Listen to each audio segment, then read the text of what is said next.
ஒரு பரந்த காட்டில் பல வகையான மிருகங்கள் வாழ்ந்து வந்தன. அங்கு ஓநாயும் வாழ்ந்து வந்தது. அந்த காட்டில் உணவு கிடைக்காமல் அது அங்கும் இங்கும் சுற்றி கொண்டு வந்திருந்தது. ஏதாவது உணவு கிடைக்குமா என்று நினைத்து கொண்டு நடந்து கொண்டே இருந்தது. இன்னைக்கு எப்படியாவது 2 பறவையை பிடிச்சி சிக்கன் 65 செய்து சாப்பிட வேண்டும் என்று அந்த ஓநாய் நினைத்து கொண்டு இருந்தது. அந்த காட்டில் பல வகையான பறவைகள் இருந்தன. அந்த பறவைகளை எப்படியாவது பிடித்து சாப்பிட வேண்டும் என்று ஓநாய் நினைத்து கொண்டு இருந்தது. இந்த காட்டில் சின்ன சின்ன பறவைகள் அதிகமாக இருக்கின்றன. பெரிய பறவைகளை பிடிப்பதுதான் கஷ்டம். சின்ன பறவைகளை பிடித்து கொன்று சாப்பிடலாம். சிக்கன் 65 செய்து சாப்பிட வேண்டும். நீண்ட நாள் ஆசை. இன்னைக்கு எப்படியாவது பிடித்து சாப்பிட வேண்டும் என்று நடந்து கொண்டே சென்றது. அந்த காட்டில் சின்ன சின்ன பறவைகள் விளையாடி கொண்டிருந்தன. அதை பார்த்ததும் நரிக்கு ஆவல் அதிகமாகிவிட்டது. எப்படியாவது இந்த பறவைகளை பிடித்து சிக்கன் 65 செய்து சாப்பிட வேண்டும். சோனாக்குருவின் குழந்தைகளான சாராவும் குக்கும் அங்கு விளையாடி கொண்டிருந்தனர். அதை பார்த்தவுடன் நரிக்கு ஆவல் அதிகமாகிவிட்டது. அக்கா, ஊஞ்சல் விளையாடுறது நல்லா இருக்கா அக்கா? ஆமாம் தம்பி, ஊஞ்சல் விளையாடுறது நல்லா இருக்கு. நம்ம நீண்ட நேரமாக இங்கே விளையாடி கொண்டு இருக்கிறோம். வா தம்பி, நம்ம வீட்டுக்கு போகலாம். நிறைய மிருகங்கள் இங்கே சுற்றி திரிகின்றன. அந்த மிருகங்கள் நம்மளை பார்த்தால் பிடித்து கொள்ளும். நம்ம வீட்டுக்கு செல்லலாம். வா தம்பி. இதுதான் அந்த பறவைகளின் வீடா? இந்த பறவை என்ன செய்யுது என்று நாம் பார்க்கலாம். சோனாக்குருவி தன் வீட்டிற்கு சென்றது. தன் வீட்டிற்கு சென்றவுடன் அம்மா வந்து விட்டேன், கதவை திறங்கள் குழந்தைங்களா என்று கூறியது. அம்மா, பாஸ்வேர்டு சொல்லுங்கள். பழங்கள் 10 பாஸ்வேர்டு. கதவை திறங்கள் குழந்தைகளா.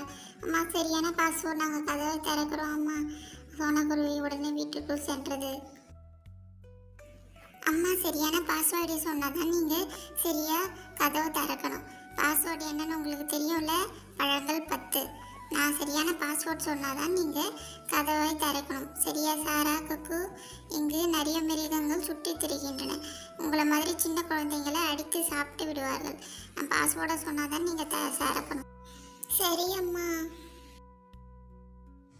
மறுநாள் நரி சோனாக்குருவியின் வீட்டுக்கு சென்றது. குழந்தைகளா, நான் தான் அம்மா வந்திருக்கேன், கதவை திறங்க. சீக்கிரமாக கதவை திறங்க. நான் தான் அம்மா வந்திருக்கேன். நான் உள்ள உடனே வரணும். எனக்கு ரொம்ப பசிக்குது. எனக்கு சீக்கிரமாக கதவை திறங்க என்று நரி கூறிக்கொண்டு இருந்தது. அம்மா, பாஸ்வேர்டு சொல்லுங்க, அப்பதான் கதவை திறப்போம். நீங்கள் பாஸ்வேர்டு சொன்னாதான் நீங்கள் கதவை திறப்போம். அதோட உங்கள் குரல் காண்டாமிருகம் குரல் போல இருக்கிறதே. இது எங்கள் அம்மா குரல் மாதிரியே இல்லையே. இது அம்மா இல்லை, வேற யாரோ வந்திருக்கிறார்கள். வேற ஏதோ தந்திரக்காரன் நரி குரல் மாதிரி இருக்கிறது. ஐயோ, பாஸ்வேர்ட் மறந்து போச்சு. இந்த பறவைகள் வர கதவை திறக்க மாட்டேங்குது என்று நரி ஏமாற்றத்துடன் அந்த இடத்தை விட்டு சென்றது. அடுத்த தடவை வரும்போது பாஸ்வேர்டை ஞாபகப்படுத்தி கொண்டு வருகிறேன் என்று நரி கூறிக்கொண்டு சென்றது. அம்மா, இன்று யாரோ உன் குரலில் எங்கள் வீட்டை கதவில் வந்து தட்டினார்கள் மாமா. யார் என்று தெரியவில்லை. நீங்கள் பேசுவது போல பேசினார்கள். ஆனால் அந்த குரல் சற்று வித்தியாசமாக இருந்தது. காண்டமிருகம் குரல் மாதிரி இருந்துச்சு. நாங்கள் கதவை திறக்கவில்லை அம்மா. சோனாக்குருவி தன் குழந்தைங்களுக்கு சில ஆலோசனைகளை கூறியது.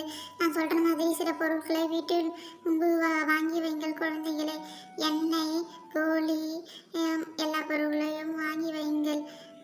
அப்பொழுதுதான் அந்த நரி, தந்திரகார நரியை நாம் இங்கிருந்து விரட்ட முடியும். சோனாவின் வீட்டிற்கு மறுபடியும் அந்த நரி சென்றது. பாஸ்வேர்டை கொஞ்சம் சற்று ஞாபகப்படுத்தி கொண்டு அதன் வீட்டிற்கு அருகில் சென்றது. இந்த பறவைகளை எப்படியாவது பிடித்து கொண்டு சென்று விட வேண்டும் என்று சொல்லிக்கொண்டே அந்த நரி சோனாவின் வீட்டு அருகே சென்றது.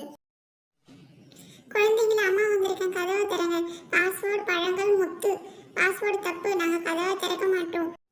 நரி மறுபடியும் ஏமாந்து போய்விட்டது. சோனாக்குருவி உணவை தேடுவதற்காக வெளியே சென்றது. மழைக்காலம் வரப்போகிறது. அதனால் உணவும் சேமிக்க வேண்டும், மரக்கட்டைகளை சேமிக்க வேண்டும் என்று அது காட்டுக்குள் சென்றது. தன் குழந்தைகள் தனியாக இருக்கிறார்கள் என்று சில ஆலோசனைகளை குழந்தைகளுக்கு சொல்லிவிட்டு அது காட்டுக்குள் பறந்து சென்றது. நரி நெருப்பு எல்லாம் தயார் செய்து வைத்து விட்டது. இரவு முழுக்க யோசித்து கொண்டே இருந்தது.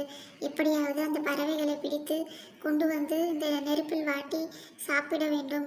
நாம் ஏதாவது புதிதாக திட்டம் தீட்டி இந்த பறவைகளை பிடித்து கொண்டு வந்து விட வேண்டும் என்று நரி சொல்லிக் கொண்டிருந்தது. நரி கட்டைகள் நெருப்பு ஆகியவற்றை தயார் நிலையில் வைத்திருந்தது.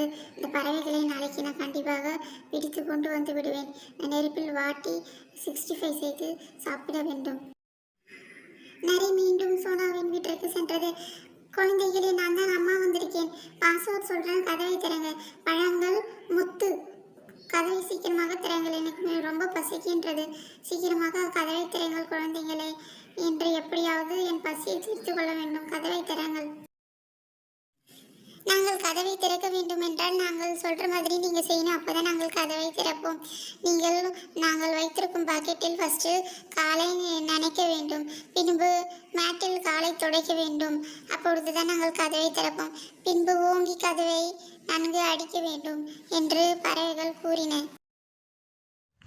அப்படியே செய்கிறேன் பறவைகளே, நீங்கள் கதவை திறந்துடுவீங்களே, நீங்கள் சொல்கிற மாதிரியே நான் செய்கிறேன். பாருங்க, உடனே நான் செய்கிறேன். என்ன வச்சுருக்காங்க இந்த பக்கெட்டில்? ஏதோ வித்தியாசமாக இருக்குது. இது வித்தியாசமாக இருக்குது. இதில் காலை ஃபஸ்ட்டு நினைக்க சொன்னாங்க. நம்ம காலை நினைப்போம். நரி மூந்து மூந்து பார்த்தது என்னவென்று. பின்பு காலை நினைத்தது. ஐயோ, என் காலெல்லாம் ஏதோ பிசு பிசுன்னு ஒட்டிக்கிச்சு, என்னவென்று தெரியவில்லை. பின்பு அந்த மேட்டில் காலை துடைத்தது. சரிக்கு டமால் என்று விழுந்து விட்டது. பின்பு நரி கதவை ஓங்கி அடித்தது. அங்கு மேலே வைத்திருந்த சாணி நரியின் தலையிலே வந்து விழுந்தது. நாத்தடிக்குது, என்னவென்று தெரியவில்லை.